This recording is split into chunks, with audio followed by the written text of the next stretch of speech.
Tudo bem, pessoal. Então agora, como eu falei para vocês anteriormente, essa será efetivamente nossa última aula. Eu vou resolver alguns dos exercícios que eu tinha indicado para vocês. O material já deixei disponível no AVA. E também coloquei uma lista de exercícios que vale lá os 4 pontos, né, que vão compor com aquela nota bimestral, né, com aquela lista de exercícios ou com a nota da prova, para quem preferir. São 3 exercícios, 2 valem 1,5 cada, e daí tem mais um que vale 1 ponto. Aí o total 4 pontos, e esses têm até o dia 24, se não me engano, desse mês, para enviar no AVA, ok? Deve estar disponível o envio desde hoje, mas vocês têm esse prazo aí, beleza? Então, deixa eu começar aqui com os nossos exercícios. Então, começando aqui pela parte de propriedades magnéticas, nós temos aqui o 20.1, certo? Então, ali você tem uma bobina, ela é composta ali com 0,25 metros de comprimento e possui 400 voltas e é percorrida por uma corrente de 15 amperes. Aí está querendo saber ali qual é a magnitude da intensidade do campo H, não é, que vai ser gerado nessa bobina, a calcular a densidade de fluxo B, né, fluxo magnético ou campo magnético B, ele é dado em Tesla, se a bobina primeiro estiver no vácuo e depois se ela tiver uma barra de um metal cromo no seu interior, certo? E por fim, calcular o vetor de magnetização M, no último item ali. E aí nessa tabelinha que vocês têm aqui, vocês podem verificar que vocês têm aqui classificados aqui à direita os paramagnéticos, à esquerda os diamagnéticos. Okay? Então, diamagnéticos tem aqui a suscetibilidade magnética negativa e com valores bem pequenos. E os paramagnéticos, ela é positiva, contudo é pequena, tem valores pequenos. E os materiais ferromagnéticos, eles são com valores de suscetibilidade muito grandes, então acima de 1.000, 2.000, 3.000. A suscetibilidade, como aparece aqui, ela não tem unidade especificamente, né? É apenas um valor numérico. Ok? Bom, então, para que a gente calcule aqui, no caso do item A, a gente parte dessa equação aqui, que H é igual ao número de voltas vezes a corrente, dividido pelo comprimento. Então, colocando aqui os valores, a gente vai encontrar 24.000 ampere por metro, que é o valor do campo H, não é dado em ampere por metro para essa situação aí. E aí, para calcular o valor de B0, né, que é o valor da densidade de fluxo magnético no vácuo, vai ser B0 igual a μ0 vezes H. Lembrando que o μ0 é a permissividade no vácuo para o campo magnético. E o que acontece? Ele tem esse valor aqui, 1,257 vezes 10 a menos 6 vezes 24.000. Ele vai dar um valor aqui de 3,0168 vezes 10 a menos 2 Tesla. Então, eu já tinha mencionado para vocês antes, quando estiverem usando a calculadora para calcular essa parte aqui do magnetismo, usem ela com pelo menos 4 casas depois da vírgula. Por quê? Porque em alguns casos as variações vão ser tão pequenas que se você estiver usando apenas uma ou duas casas depois da vírgula, pode ser que você não perceba uma diferença nos valores, como é o caso desse exemplo aqui. Então, no caso do vácuo, o B0 vale esse 3,0168 vezes 10 a menos 2 Tesla. E aí, quando tiver um meio material ali dentro da bobina, o que acontece? O que a gente vai ver agora nessa próxima parte. Então, percebam que a equação para calcular o B0 ela foi modificada, foi chamado esse item aqui, M0 mais M. Então, isso só acontece quando eu tenho o quê? Quando eu tenho um meio material. Outra maneira de calcular B seria conhecendo quem?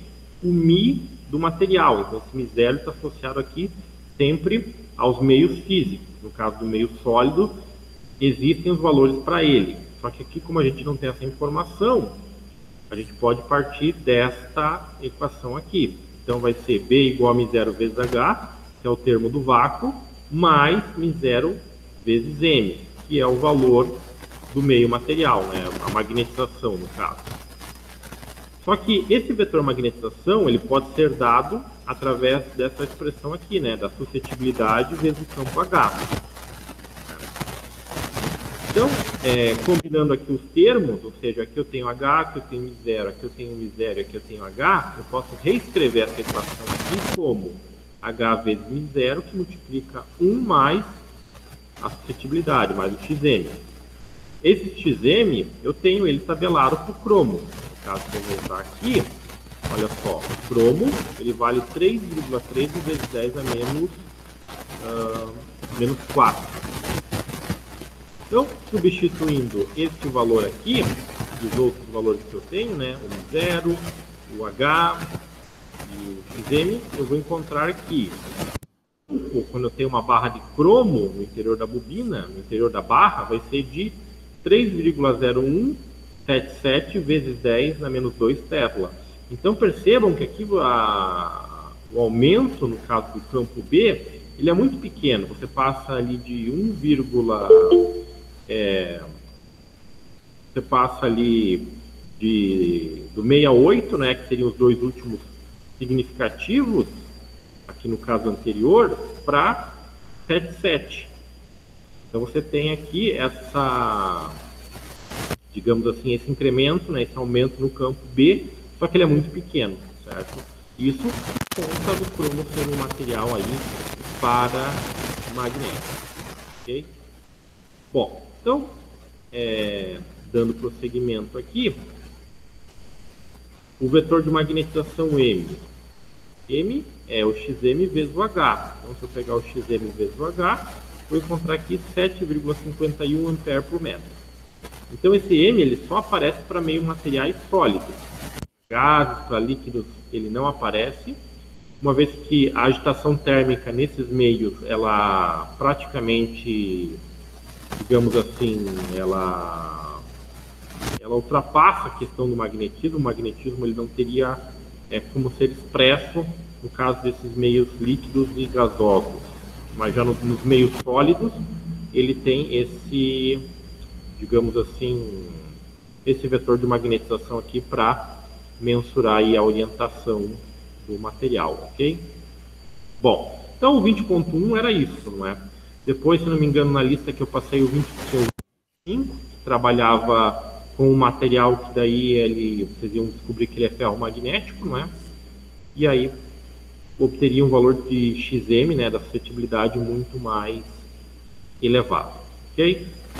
Então, 20.1 seria isso. Assim, não mencionei antes, mas lembrem-se que qualquer dúvida, a qualquer momento, vocês podem questionar aí, beleza? Bom, aí o que a gente tem no 20.17? No 20.17 você tem uma bobina, né? Novamente, com 0,5 agora metros de comprimento, 20 voltas, uma corrente de 1 ampere passando por ela. Aí pede no item A, calcule a densidade de fluxo se a bobina está no vácuo. Depois, no item B, uma barra feita com uma liga de ferro-silício, para o qual o comportamento BH está ilustrado abaixo, né? Então, aqui eu tenho o gráfico que mostra a relação entre o campo indução H contra a densidade de fluxo magnético B aqui. E ele quer saber daí qual é a densidade de fluxo magnético no interior da bobina com base nesse gráfico aqui. E no item C, suponha que uma barra de molibdênio ela é colocada no interior da bobina e que é usada para produzir no molibdênio o mesmo campo B que foi produzido na liga. Ok? Então, avançando aqui. Então, primeiro, vamos calcular o valor do B0, que é o que ele pede aqui, né? A densidade de fluxo no vácuo. Isso vem de μ0 vezes H. Só que eu não tenho o valor de H. Eu posso calcular o valor de H através dessa expressão aqui, NI sobre L. Então aqui Estou por trabalhar, né, substituindo o H pelo valor daquela equação que nós tínhamos ali antes, e assim calcular direto a B0. Se quisesse calcular o H antes e depois do B0, também não estaria errado.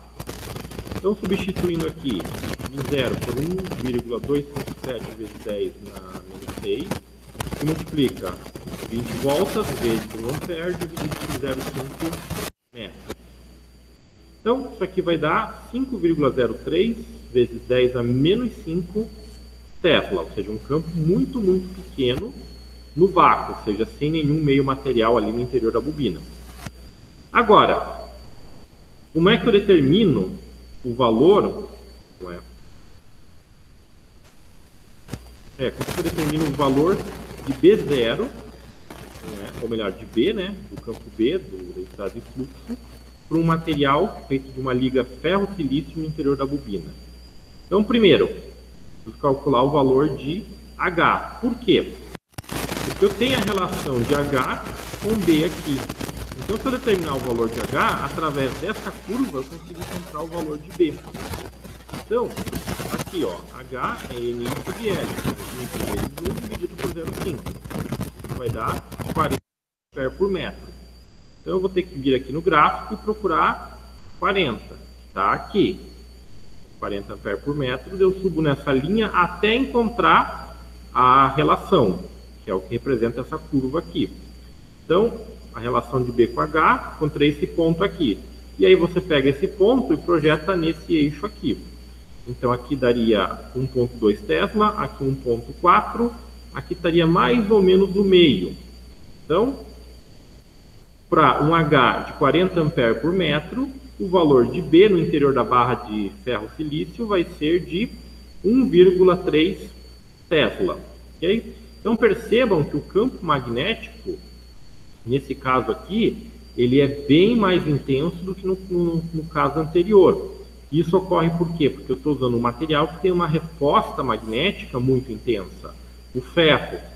No caso, ferro-silício, você coloca silício, né, lá que a gente viu da parte de ligas, justamente para agregar o carbono que está disperso no ferro, justamente para que a resposta magnética seja mais intensificada. Não é? O ferro responde muito bem, mas à medida que você vai adicionando carbono para chegar na liga austenítica, lá como a gente viu, você acaba diminuindo a resposta magnética. No caso, na configuração austenítica, a liga de aço ela não é magnetizável, então a resposta magnética dela é muito baixa. Então, quando você agrega o silício, você vai fazer com que o carbono que está disperso lá em toda a estrutura, ele acabe se concentrando em certas regiões próximo aonde você tem o silício. E aí a resposta magnética fica intensificada. Então, essa liga de ferro-silício é o que você usa aí para fazer aquelas lâminas que vão no núcleo de transformadores, por exemplo. Okay? Ou quando você quer produzir um eletroímã permanente que permaneça com o magnetismo depois de você ter aplicado um campo H externo, como seria o caso dessa liga. Bom, e aí por fim, na letra C, ele quer saber qual é a corrente que eu tenho que passar ali na bobina para que eu obtenha um campo B, resposta do material agora, que é de molibdênio, certo? Então, o que vai acontecer? Deixa eu só ver se naquela tabelinha a gente tem o molibdênio. Aqui temos o molibdênio, está aqui, ó. 1,19 vezes 10 a menos 4. Então, ele é um material paramagnético, certo? Então, qual é a corrente que eu vou ter que passar pela bobina para que eu tenha o mesmo campo de 1,3 Tesla que eu tenho na barra de ferro-silício? Então, primeiro, eu vou calcular o valor de H considerando quem? Considerando esse molibdênio lá dentro da bobina. Então, vai ser H igual a B sobre μ. μ é do material, que no caso é o molibdênio. Como eu não tenho valor específico para ele, eu posso reescrever como μ0 vezes o μ relativo, esse μ subíndice R aqui. Okay? E esse μ subíndice R, ele pode ser escrito como 1 mais xn. justamente para eu poder usar a informação da suscetibilidade magnética, que é o que eu tenho. E o μ0, que é a informação que eu conheço para o vácuo. Então, usando esses valores aqui, eu vou encontrar que o valor de H vai ser de 1,034 vezes 10 na sexta ampere por metro. Então, é um valor bastante alto, né? Seria 1 milhão e alguma coisa aqui. Então, percebam que o valor de H, considerando essa barra de molibdênio, tem que ser alto. E aí, com base nesse valor de H, considerando o molibdênio, vou usar a equação do MI sobre L, isolando o I para poder encontrar a corrente. Então, vai ficar I igual a LH sobre N. Então, é 0,5 vezes o valor de H, 0,34 vezes 10 na sexta, dividido por I. Então, isso aqui vai dar 25.850 amperes. Então, se eu quiser tiver a mesma resposta de campo B de 1,3 Tesla no material paramagnético, a corrente ela tem que ter esse valor absurdo, esse valor muito grande. Então, passar essa corrente aqui por esse fio aqui que é feita a bobina, provavelmente você derreteria esse fio aí facilmente, ok? Em alguns casos, quando você quer atingir aí campos de resposta tão intensos, você faz o que? Você usa corrente pulsada. Então é um pulso de intensidade muito alto, só que no intervalo de tempo muito curto. E aí, claro, um processo de refrigeração para não estragar aí a sua bobina, ok? Bom, então nesse caso aqui a gente verifica que com material paramagnético tem que trabalhar com corrente bastante elevada se eu quiser ter uma resposta de campo H intenso o suficiente. Bom, e aí esse era o 20.17. Bom, então ali já se encerra a parte do magnético, não é? Se eu não me engano, eu também coloquei uma lista com as respostas dos outros exercícios para a parte magnética. Aí ela está lá na sequência, então se vocês voltarem lá no tópico de propriedades magnéticas, vai ter lá a aula, a gravação da aula, embaixo a lista, e aí embaixo da lista tem outro arquivo com as respostas, para que vocês possam conferir lá, beleza? Ou melhor, dando continuidade, agora a gente vai para a parte das ligas metálicas, dos diagramas de fases, que foram aí os últimos pontos que nós trabalhamos. Okay? Então, o primeiro exercício era o ponto 8, que dizia a seguinte coisa, né? Ele dava para vocês lá várias alternativas, não é? Só que eu pedi para que vocês só trabalhassem da letra A até a letra D. E aí vocês tinham as composições globais, não é, para algumas ligas. E aí vocês tinham que determinar que ponto você estava do diagrama com base na composição global e na isoterma fornecida. E aí vocês tinham que dizer se era uma região monofásica ou bifásica e a composição de cada uma dessa uma única fase ou das fases em separado. Então, o primeiro era o diagrama estanho-chumbo, certo? Então, lembrando, centro de chumbo aqui do lado esquerdo, e aqui você tem 100% de estanho do lado direito. Então, quando você caminha da esquerda para a direita, você está aumentando o quê? A quantidade de estanho dissolvida no chumbo. Então, da esquerda para a direita, o chumbo é o solvente e o estanho é o soluto. Se você caminhar aqui da direita, desse extremo, para a esquerda, para cá, aí troca. O estanho passa a ser o seu solvente e o chumbo passa a ser o seu soluto. Bom, composição global está aqui, 15% do peso em estanho, 85% do peso em chumbo. Mesmo que esse 85% não fosse falado para vocês, não fosse mencionado, você deveria saber que é 85%, por quê? Porque a soma dos dois é igual a 100%. Então, 15 para 100, 85. A 100 graus. Então, primeiro eu desenhei a linha vertical aqui, que é 15% de estanho. Então, está aqui. Isoterma de 100 graus, tracei a isoterma aqui. O que nós vamos ter? Esse ponto aqui. Esse ponto caiu nessa região alfa mais beta. Alfa mais beta é uma região bifásica. Então, ela tem a fase alfa e a fase beta.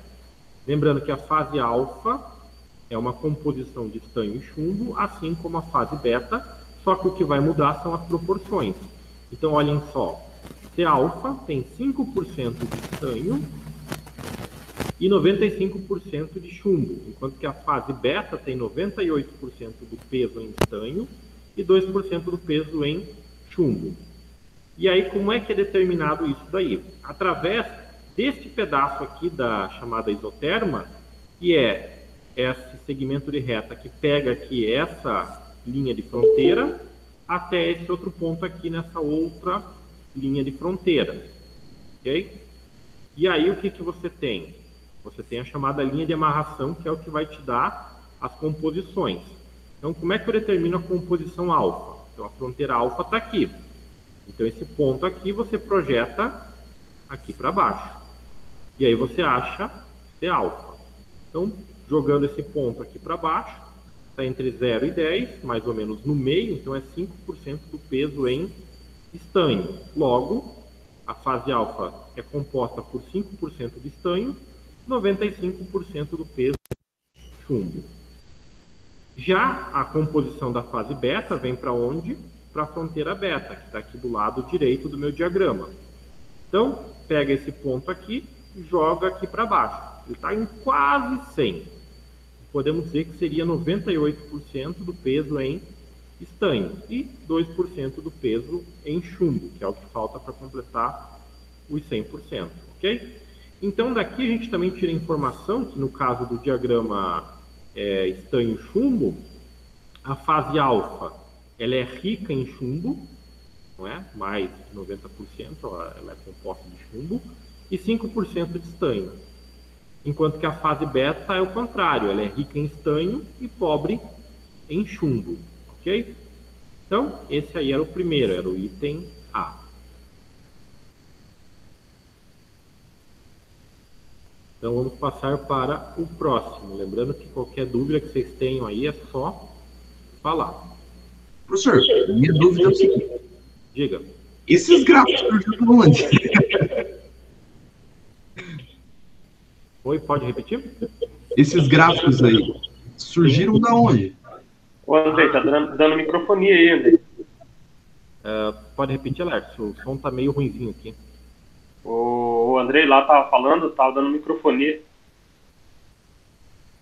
Ah, sim, para saber a origem dos gráficos, isso, né? Dos diagramas de fase. Então, o que acontece é o seguinte. Tá, beleza, eu já vi aqui a pergunta, então. Então, esses diagramas de fase, de onde eles vêm? A termodinâmica, de maneira geral, é a ciência relacionada ao estudo do calor em si.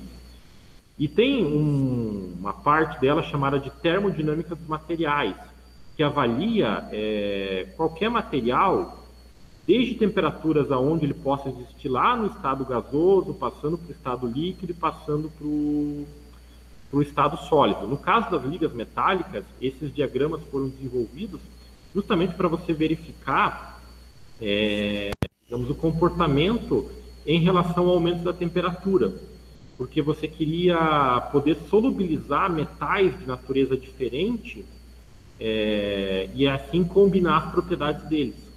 Então, você pegando lá gráficos de temperatura contra composição de materiais diferentes e combinando eles, levam à formação desse diagrama de fase. É um processo bem complicado para chegar nesse diagrama final aqui, certo? Aí acho que era isso que você queria saber, né?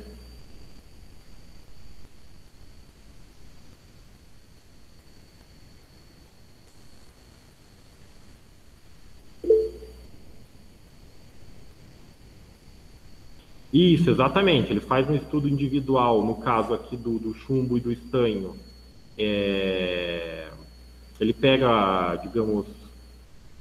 É que assim, ele pega o gráfico ele pega o comportamento da temperatura, certo? em relação a um elemento. E aí você vai ter um diagrama muito parecido com aquele da água lá, que tinha lá aquelas fronteiras. Só que daí, quando você faz a liga, você pega a pressão em ponto constante e vai mudar o quê? A composição, certo? Então, lembra lá nas primeiras aulas que a gente trabalhou, tinha um gráfico somente para água, e aí era água com temperatura e pressão. E aí parte-se, quando se trata dos metais isolados, dessa maneira, temperatura e pressão. E aí você vê as fronteiras que ele tem, aonde ele vai solidificar, aonde ele vai se liquefazer e até virar gás. E aí, no caso, quando você pega uma liga, que sabe-se que é estável, não é? A longo termo, a longo prazo, o que você faz? Você daí mantém a pressão constante e aí vai trabalhar com as composições dos elementos daí. Daí que surgiu, digamos assim, a combinação dos gráficos que resultam nesses diagramas de fase aqui. E claro, aqui você está trabalhando com 2 elementos.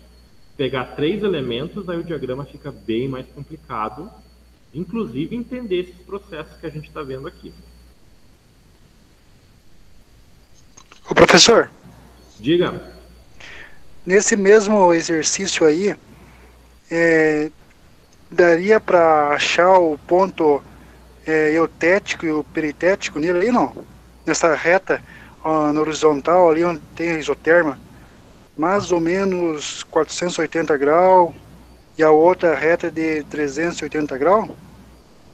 Tem como achar esses 2 pontos? Você diz esse que está aparecendo agora aí, né?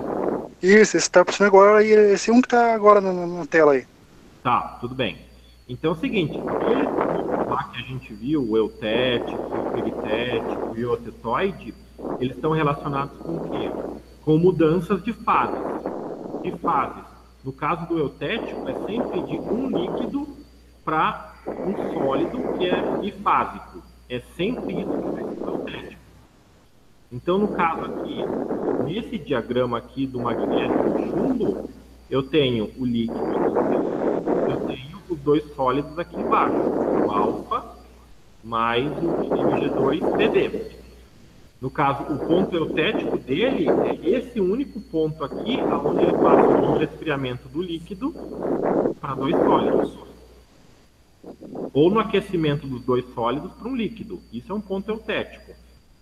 O que é o ponto eutetoide, que a gente viu lá no diagrama ferro-carbono?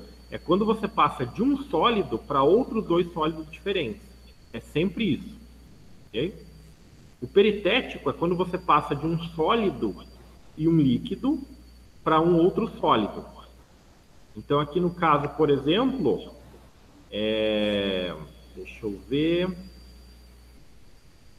Bom, nesse diagrama aqui você só tem o eutético, porque você passa aqui, ó, do líquido mais o sólido, ou melhor, perdão, do líquido para 2 sólidos. Então, você tem um eutético aqui. Esse ponto aqui, você tem o líquido, você tem 2 eutéticos aqui, na verdade. Você tem o líquido, né? Que, apesar desse carinha aqui, beta mais L, está falando, ele está associado a esse pedacinho aqui do canto. Então, essa parte aqui é líquida. Aqui embaixo é 2 sólidos. Então, do líquido para 2 sólidos. Então, nesse diagrama, você só tem ponto eutético. Ok? Vai ter diagramas que vai aparecer eutético e eutetoide, ou peritético e eutético, como é o caso, por exemplo, lá do zinco e do cobre.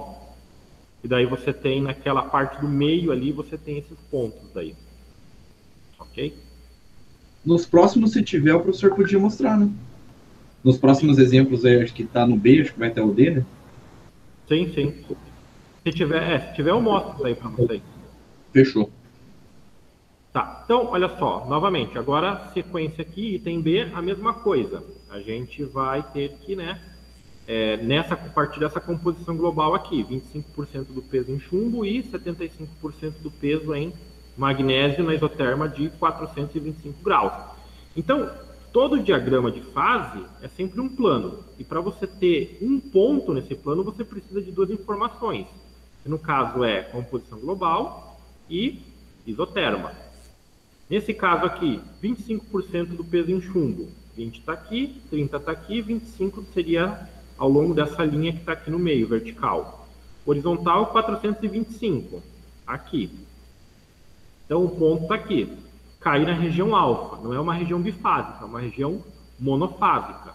Toda vez que você cai numa região monofásica, a composição alfa dela, nesse caso, é igual à composição global. Não tem o que fazer, é simplesmente isso daí. Porque só vai ter um sólido e esse sólido vai ter a mesma composição que a composição global fornecida aqui. Ok? Bom, então, nesse caso aqui, seria só isso daqui. Se perguntasse, onde é que é o ponto eutético dele, ou quais são os pontos eutéticos dele, aí você teria que achar essa faixa de temperatura, né, que aqui estaria em 480 e alguma coisa, né? Um pouquinho acima de 450, mais ou menos. Nessa composição aqui, estaria entre 60 e 60, perto de 65, 64% mais ou menos. E a outra aqui, né? Que é quase 100%, né?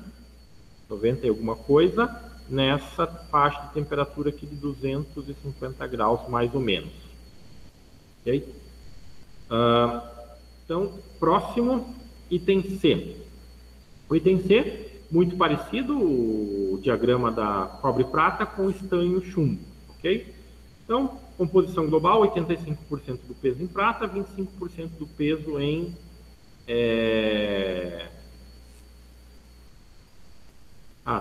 tem um errinho aqui, pessoal, que não é magnésio, prata não, é cobre e prata. Então, 85% de cobre, perdão, 85% de prata, 15% de cobre. Então, pegando na temperatura de 800 graus Celsius, 800 está aqui,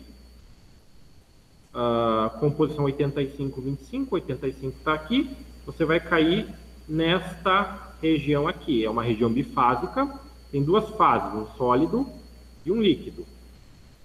A fronteira do líquido está aqui, então daqui vem a composição do líquido. A fronteira do sólido, beta, está aqui. Começa nesse ponto F, vem no ponto G e vem até aqui esse ponto H. Então essa é a fronteira que vai definir a composição do sólido, beta. Então, começando pela composição do líquido, jogou para cá, né? Pega esse trechinho aqui da isoterma, que é chamado lá de linha de amarração, joga esse ponto aqui para baixo, ele está pouco mais da metade, só que antes de 80, então 77% do peso em prata e 23% do peso em cobre.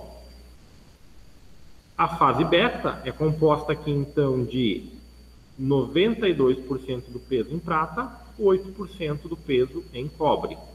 Então olha só, aqui é cobre puro, aqui é prata pura, daqui para cá aumenta a concentração de prata no cobre. Então, no começo aqui a prata é o soluto, cobre é o solvente. Quando você está no extremo, troca. Prata passa a ser o solvente e o cobre passa a ser o soluto. E o ponto eutético está aqui. Ok? Então, esse aí é o item C. Item D. Diagrama cobre-zinco. Ele deu a composição global, 55-40, 45, né? 55% do peso em zinco, 45% do peso em cobre, a 600 graus Celsius. Desenha a isoterma, está aqui a isoterma da temperatura, 600 graus Celsius. Levanta a linha vertical, está aqui. Então eu caí nessa região intermediária, beta mais gama. É uma região bifásica aqui. Aqui está a região monofásica beta e aqui a região monofásica gama. Então aqui é a fronteira gama, aqui é a fronteira beta. A linha de amarração é só esse pedacinho aqui. Então, jogo desse ponto aqui para baixo para saber a composição da fase beta. 51% do peso em zinco, 49% em cobre. Da fase gama, daqui para cá. Então, 58% do peso em zinco, 42% do peso em cobre. Ok? Bom, reações. Vamos ver, tem alguma reação? Antes ali, rapidinho. Aonde o professor achou ali os 51% do zinco e depois do cobre, é sempre a próxima, digamos assim, a linha de divisão mais próxima ao ponto ali, digamos assim? É sempre na fronteira. Então, Na fronteira ali, no caso dos exatamente. pontos ali, que como está em 55%, a fronteira dele foi um pouquinho para trás, que seria ali os 51%. Não, veja, é o seguinte, o ponto ele caiu bem aqui, certo? Tá, exato. Ele caiu numa região bifásica, que é composta pelo sólido beta e o sólido gama. Ok. A linha de amarração, ela vai ligar as fronteiras beta e gama. Então, olha só, a região beta está aqui. Ok. A região gama está aqui. Beleza. A linha de amarração é só esse trechinho aqui. Então, a composição C beta vem desse ponto aqui projetado aqui para baixo. E a composição C gama vem desse ponto aqui para baixo. Então seria o último ponto específico do beta ali e o primeiro ponto específico ali do gama, ou o último, dependendo de onde está vendo, né? Isso, exatamente, exatamente. É por isso que é chamado de linha de amarração, porque ela une, ela amarra as duas fronteiras, a beta e a gama nesse caso aqui. Então, se você pegar nesse ponto aqui e jogar para baixo, é mais ou menos 51% de zinco. Perfeito. Uhum. E aí, para 100%, 49% que é o cobre. Uhum. O gama é a mesma coisa. Se você jogar daqui para cá, ele está quase 60%, 58%. Beleza. Fechou. Ok? Bom, e agora aqueles pontos lá. Temos algum ponto eutético aqui? Vamos ver. Você tem que ir de um líquido para dois sólidos. Vamos ver, tem alguma coisa assim nesse caso aqui.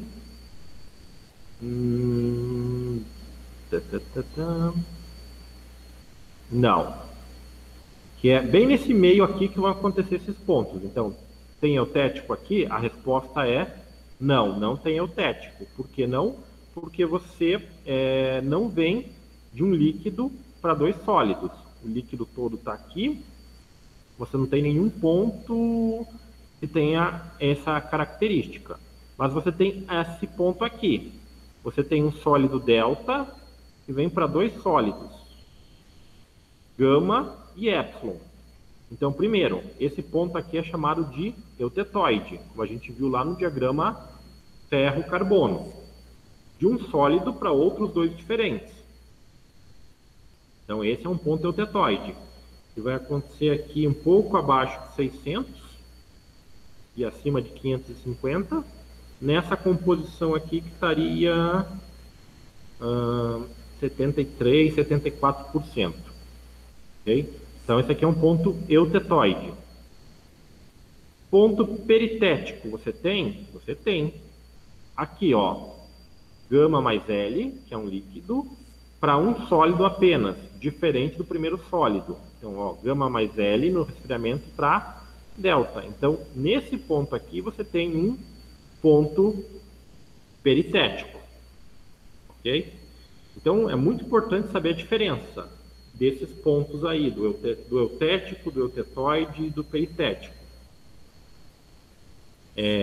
Depois voltem lá no material e vejam a ampliação dessa região aqui. Daí você consegue ver bem essa questão da transição.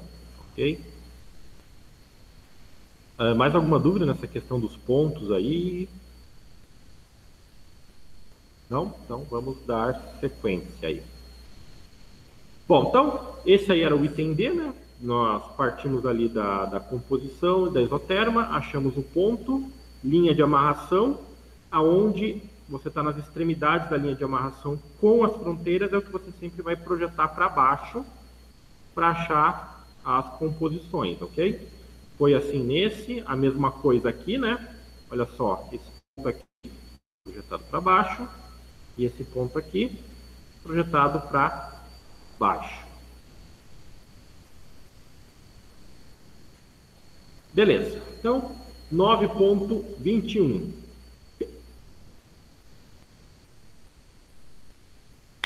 9.21 ele diz a seguinte coisa para nós.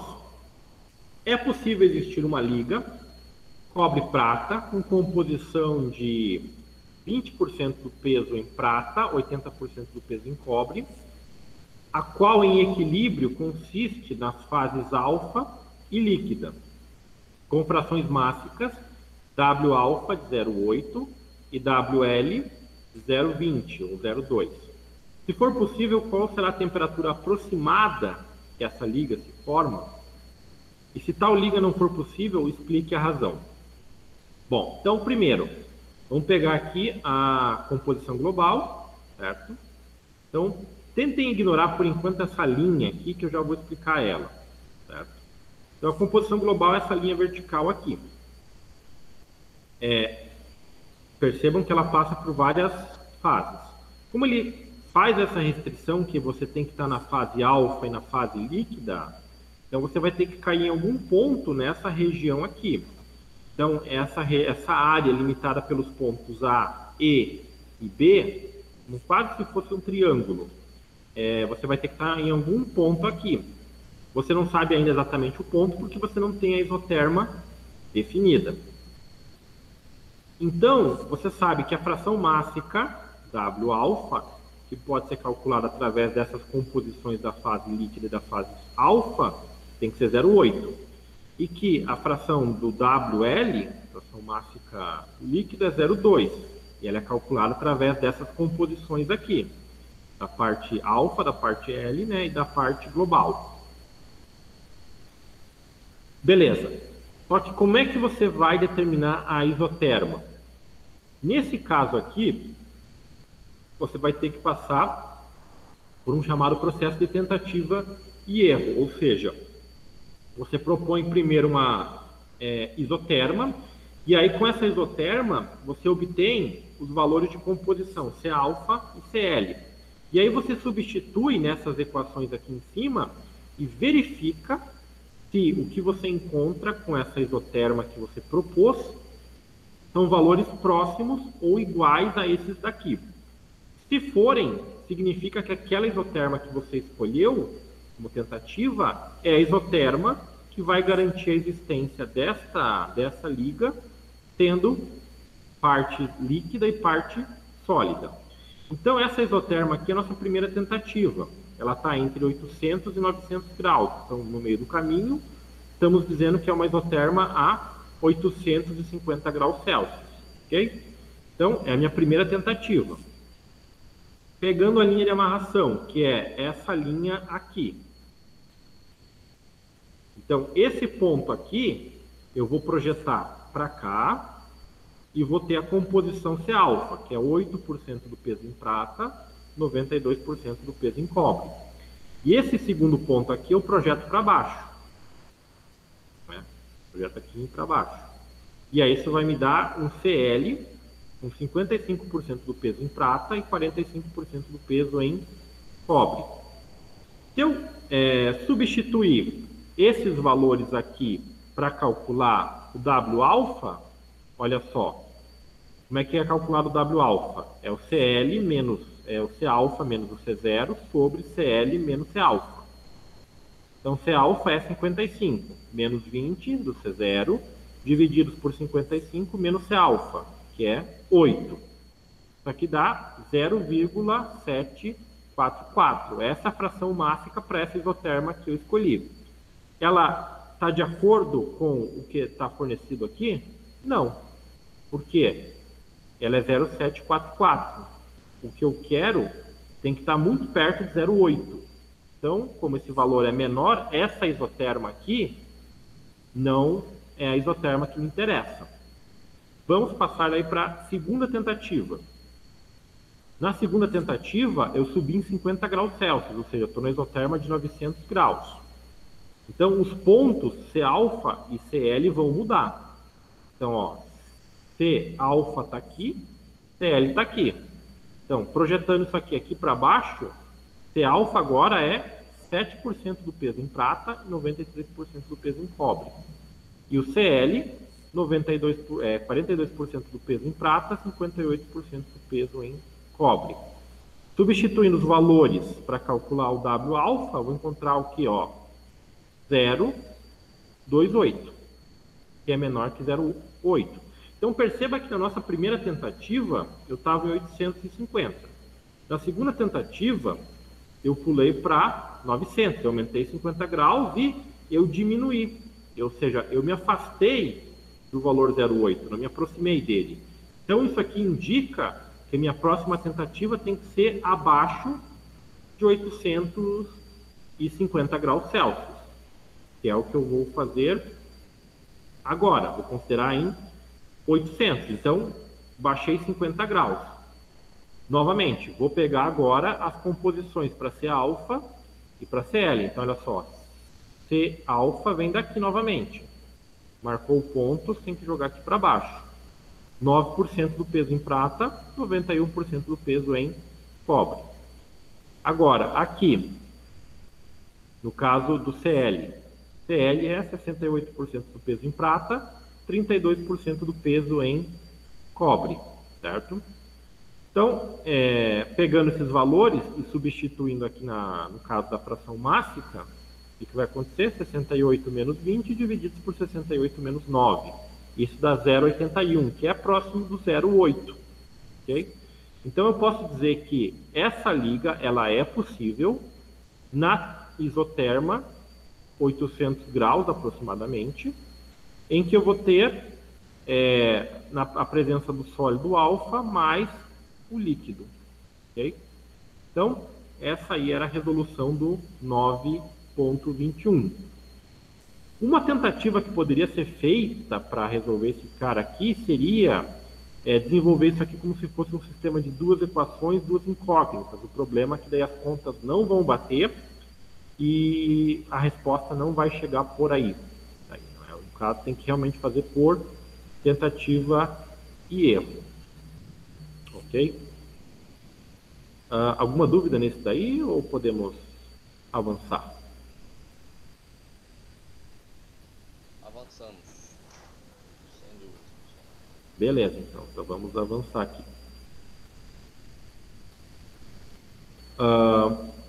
Tá, então esse aqui foi o 9.21.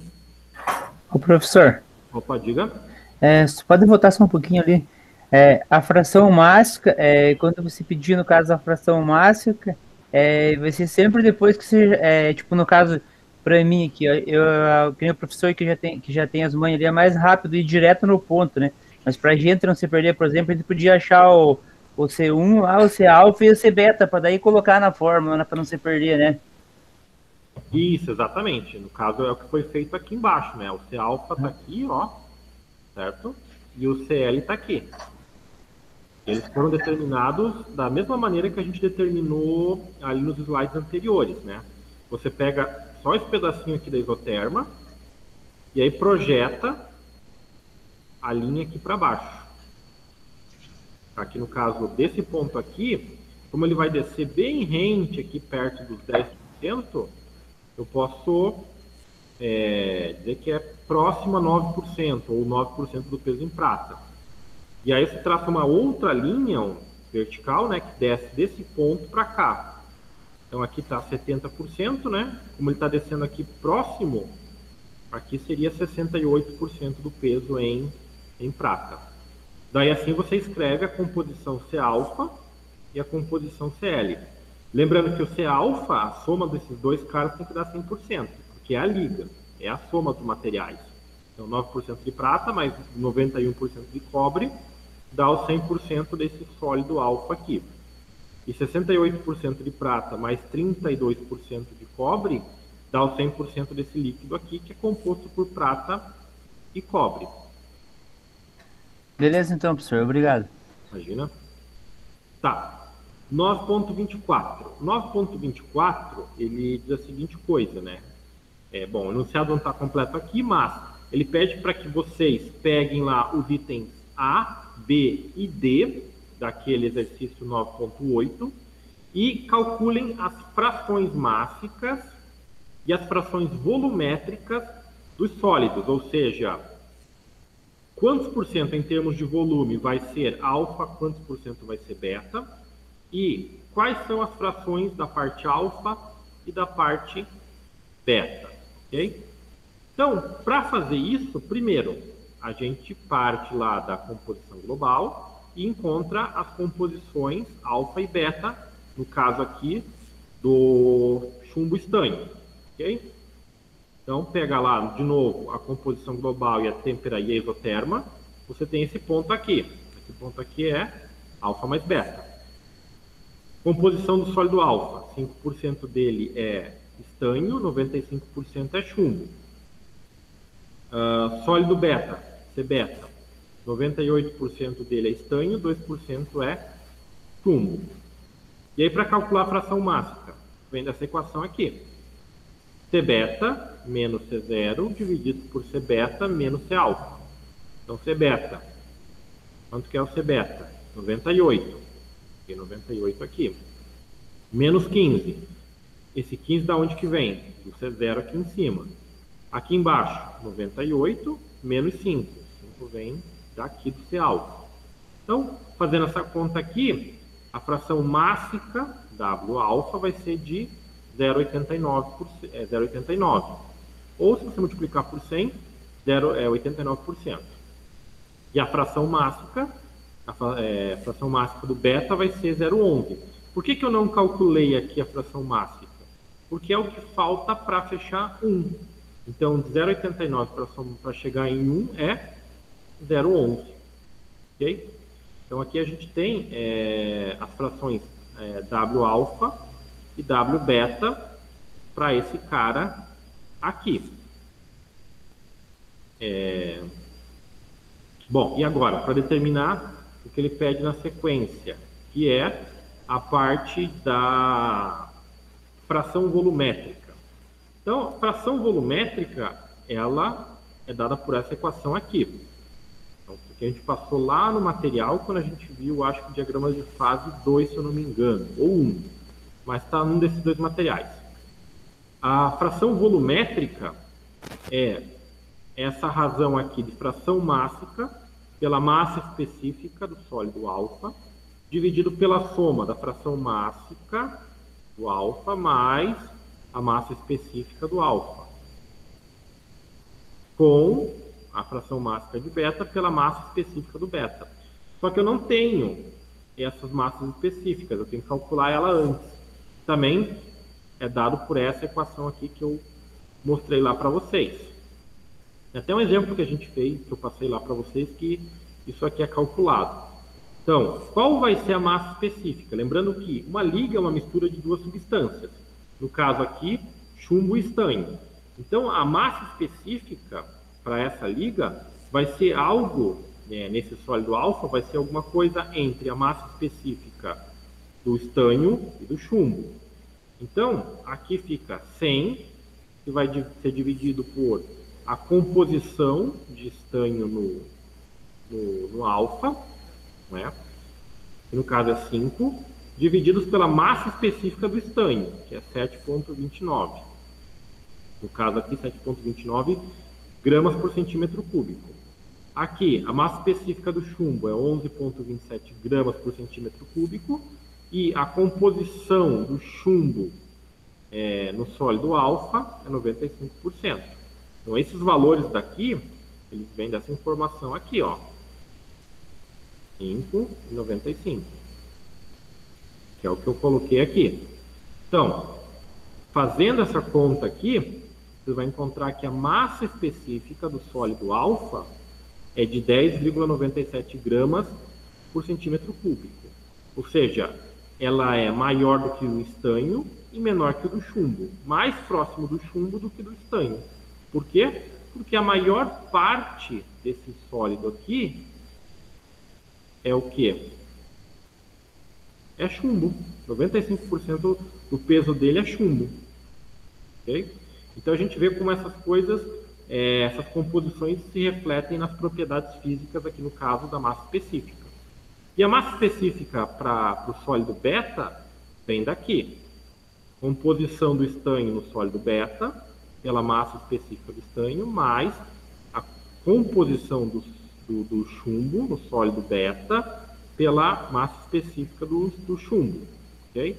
Então, ó, 98 por 7,29 mais 2 por 11,27.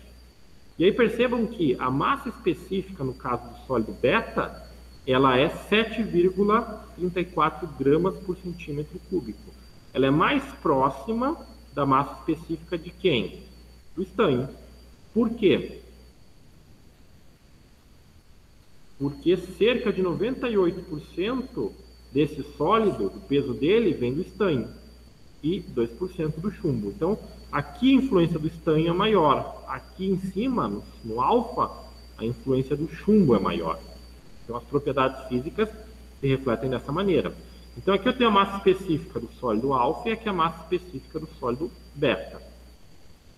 Então, substituindo esses valores aqui embaixo e calculando isso daqui, vocês vão encontrar que a fração volumétrica de alfa é 84%. Enquanto que a fração volumétrica de beta, não é, substituindo ali os valores semelhantes, vai ser de 0,16%. Ok? Ou 0,16. É 16% ou 0,16. Então, aqui a gente calculou as frações volumétricas. Então, falou de fração mássica, é o W alfa que eu estou falando. Falei de fração volumétrica, é o V alfa e o V beta. Claro, pensando em sólido alfa e beta. Se tiver, por exemplo, nesse diagrama aqui do cobre e do zinco, você cai, por exemplo, aqui nessa região beta mais gama, aí é sólido C beta, composição C beta, C gama. Fração mássica W beta, W gama, ok? Depende do diagrama que você vai estar avaliando, certo? Bom, e aqui no final daí, tem que repetir esses mesmos cálculos, aqui eu acabei não repetindo, mas coloquei as respostas. Então, olha só, para o item B, como você cai? Vamos voltar lá no item B, do 9.8. Aqui, ó. No item B você cai aqui, na região alfa. Na região alfa é só repetir a composição alfa. E qual seria a fração mássica W alfa? 1. Por quê? Porque só tem esse sólido alfa aqui. Ah, e qual seria a fração volumétrica? V alfa? Também 1. Ou 100% do alfa. Certo? Que é o que aparece aqui, ó. V alfa é 1. W alfa também seria 1 para esse caso do item B. Já no item D, que a gente tem essas caras aqui. Então, quem que é o item D ali? Vamos voltar lá no 9.8D. Tá aqui, ó. Caiu aqui. Tem a composição C beta e C alfa. Daí a massa específica do zinco e do cobre, nesse exercício ali 9.24, tem a tabelinha com as massas específicas para as temperaturas consideradas. Daí é só pegar essa informação de lá. Mas o processo de cálculo é justamente esse. Vai calcular, no caso daí, a massa específica de beta e a massa específica de gama. E aí, com as massas específicas, você calcula a fração do V beta e do V gama. Então, olha só. Fração mássica do beta, 0,43. Do gama, 0,57. Massa específica do beta, 7,52 gramas por centímetro cúbico.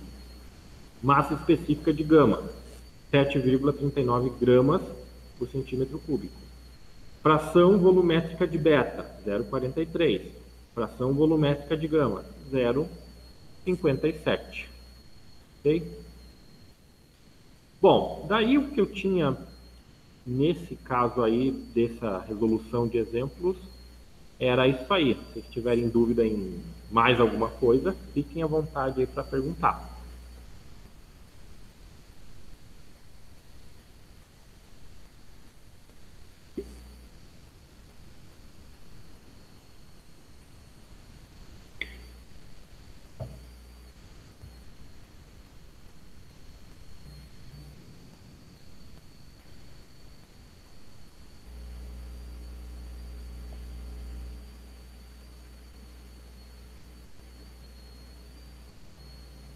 Bem, sinceramente, professor, final de semana passada eu vi todas as aulas e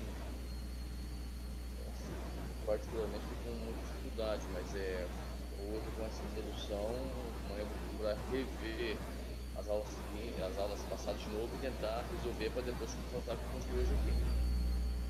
Ah, ok, tranquilo.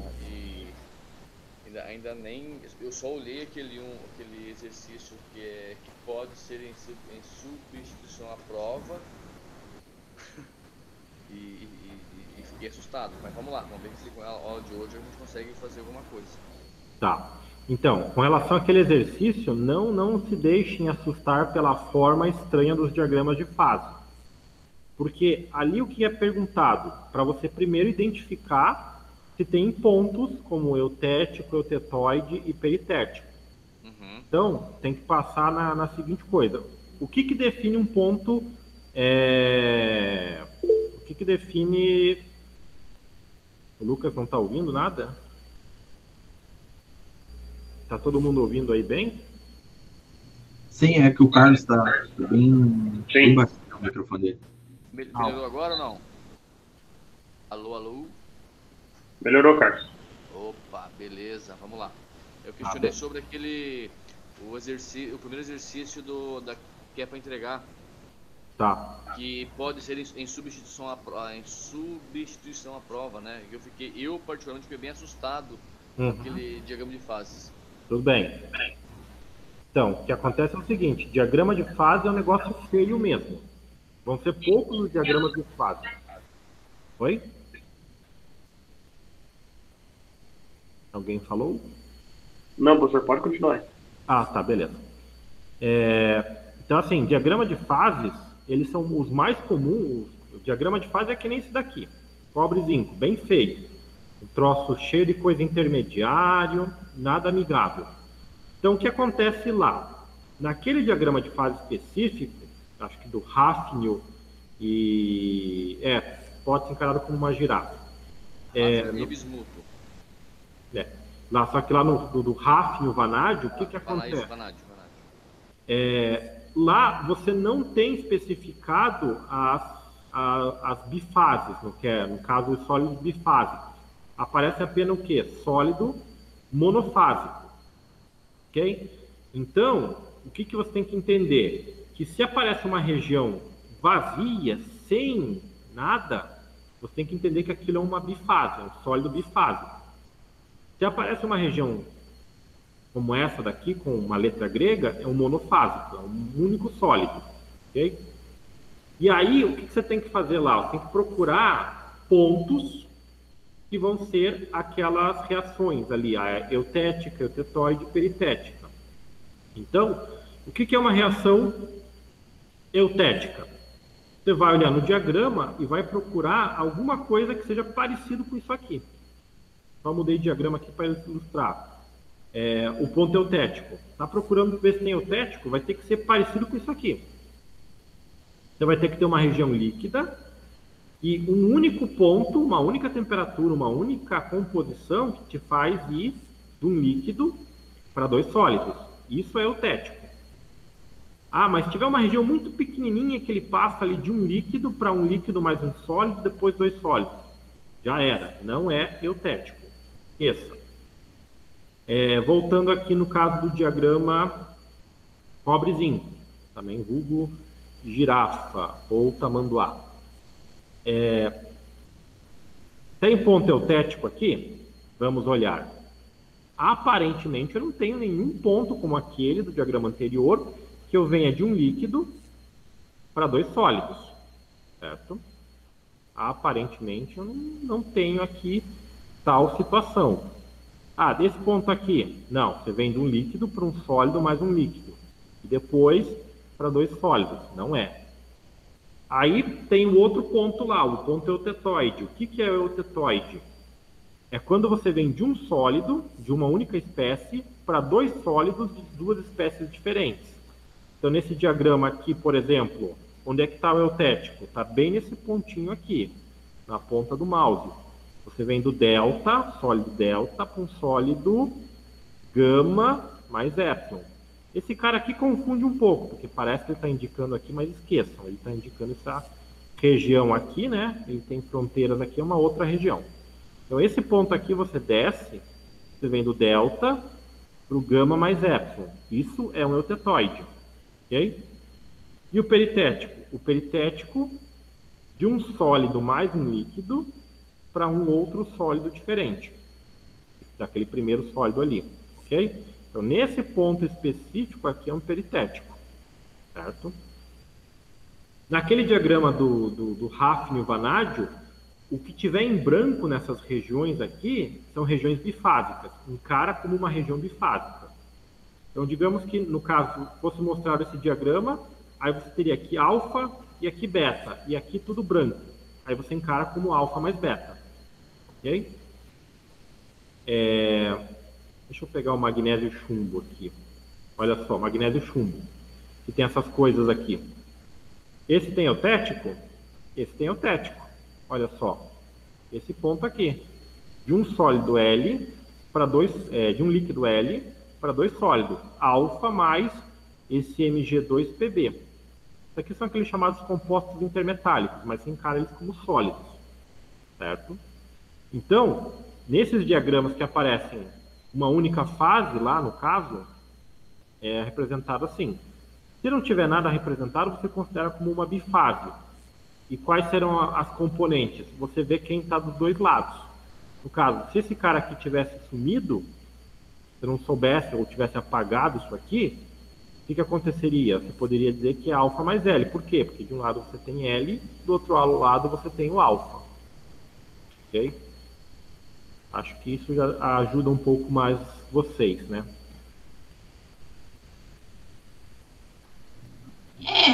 Professor, aquelas linhas pontilhadas que tem lá, tem algum significado ou só segue?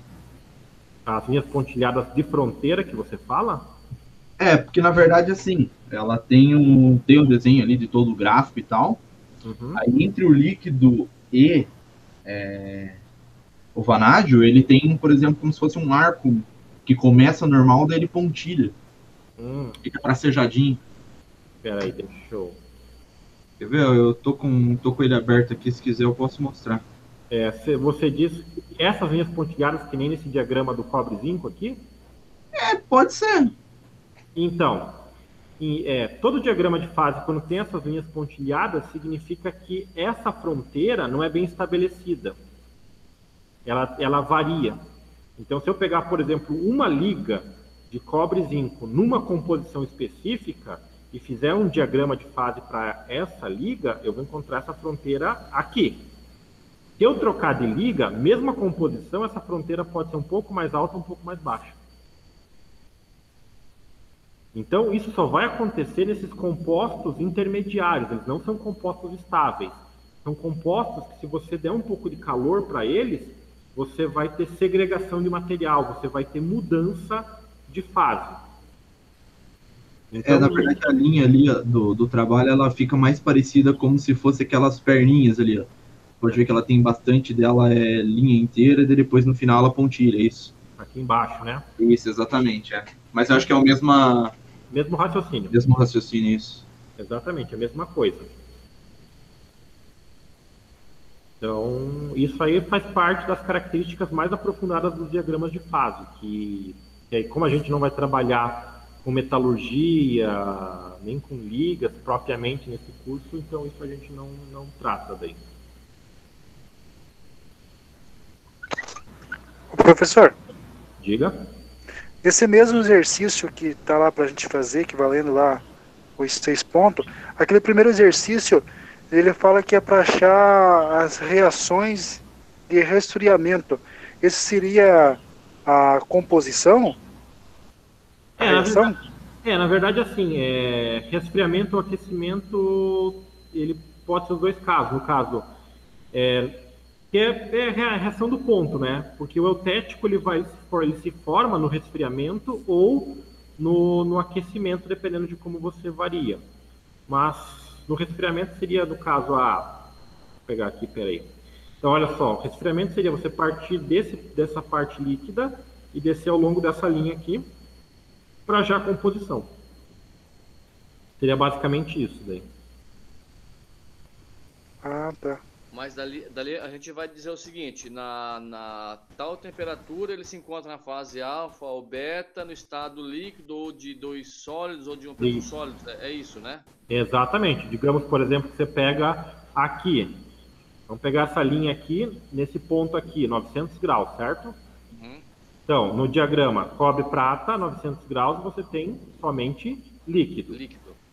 Se você descer ao longo desta linha aqui que eu estou acompanhando o mouse, você vai passar um pouquinho perto do eutético, não é no eutético, mas digamos que você desça no eutético aqui. Você passa na composição 71,9% do peso em prata, é o ponto eutético, que você passa do líquido para o alfa mais beta. É isso aí, daí. Aí você só vai descrevendo isso, né? Isso. A tal ponto, temperatura e composição, nós estamos nessa fase que compreende a líquido. Nessa outra temperatura, esse ponto, estamos em dois sólidos ou um sólido, tá? Entendido. Okay. Isso. Beleza, Exatamente isso. ok.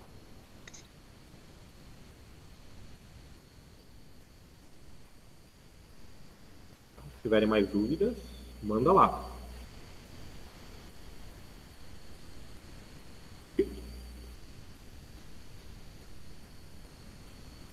Ah, mais uma coisa que eu me lembrei. Naquela lista de exercícios que vale 4 pontos, tem um diagrama ouro-estanho. Ele é tão estranho quanto o diagrama do Hafnium vanádio. Mesma coisa vale para ele. Se tiver uma região em branco, é uma região bifásica. Se tiver a região monofásica, vai estar representado ali. E aí, a análise é a mesma daí. Professor, Diga. naquele segundo exercício lá que tá valendo lá os 6 pontos, ele Aham. fala para encontrar as frações. Ele está pedindo as frações dos dois, e as frações mássica e a volumétrica? Não, só a fração mássica. Porque... agora eu não lembro do enunciado, mas se ele pede as frações... não, tá certo. As frações seriam a composição, no caso... Peraí, deixa eu pegar aqui.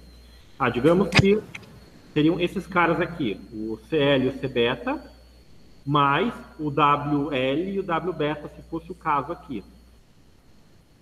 Seriam esses caras aqui e esses caras aqui daí. Ah, tá ok, então.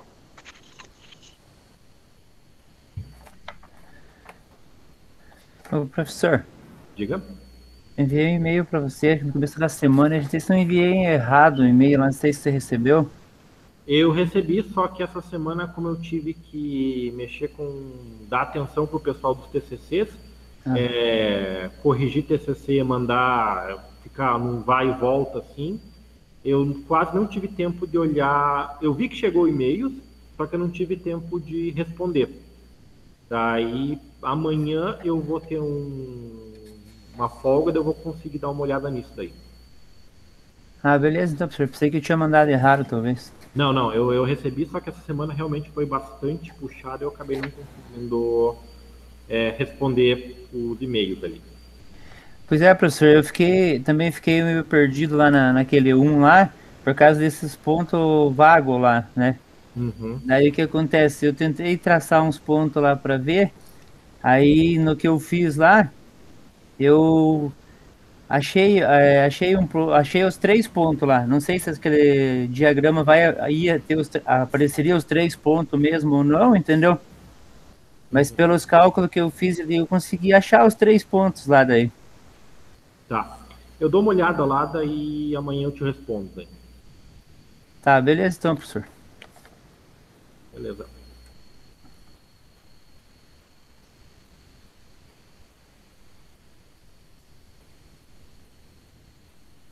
Bom, se não tiverem mais dúvida, pessoal, podemos dar por encerrado hoje. Ou se vocês tiverem dúvidas posteriormente, né? Durante a semana que vem, podem mandar e-mail. Daí, semana que vem é a semana de provas. No caso de vocês, vocês têm até a quinta-feira para mandar lá o exercício, né? E daí na sexta-feira eu vou deixar postado no AVA uma prova, quem quiser fazer daí. Mas serão exercícios e questões de múltipla escolha baseadas nesse conteúdo que a gente viu aí. Tá? Do começo do bimestre até essa parte final ali do diagrama ferro-carbono. Ok. Então fechou, professor. Vamos sofrer aí, meu, um pouquinho. Partiu o final de semana.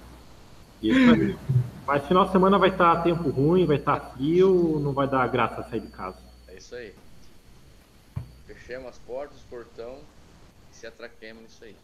Isso Acho que aí. é isso, professor. Obrigado pela aula. Colegas, obrigado. Vamos conversando aí. Valeu, valeu, rapaz. Valeu, galera. Isso aí, pessoal. Falou, boa noite. Boa noite.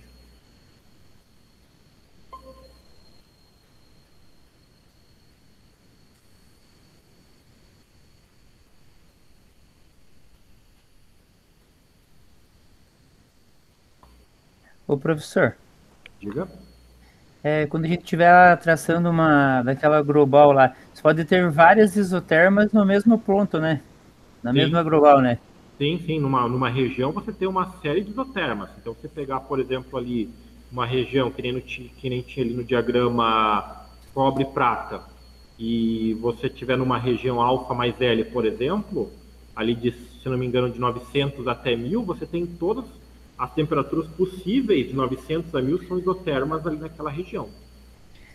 É que no exercício 1 que eu fiz lá, eu tracei, ele deu a mesma isoterma pro eutético e pro peritético. Só que ele pegou os pontos diferentes também. Tá. Vou dar uma olhada, mas às vezes, dependendo do diagrama, pode acontecer isso. Você pode ter, por exemplo, uma isoterma, numa composição você tem lá, por exemplo, um eutético e mais para frente um eutetóide, por exemplo, ou um peritético. Depende daí dos materiais e das composições. Beleza, então, professor. É isso daí. Boa noite, professor. Isso aí, boa noite.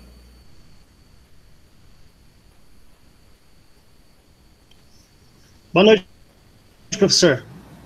Boa noite.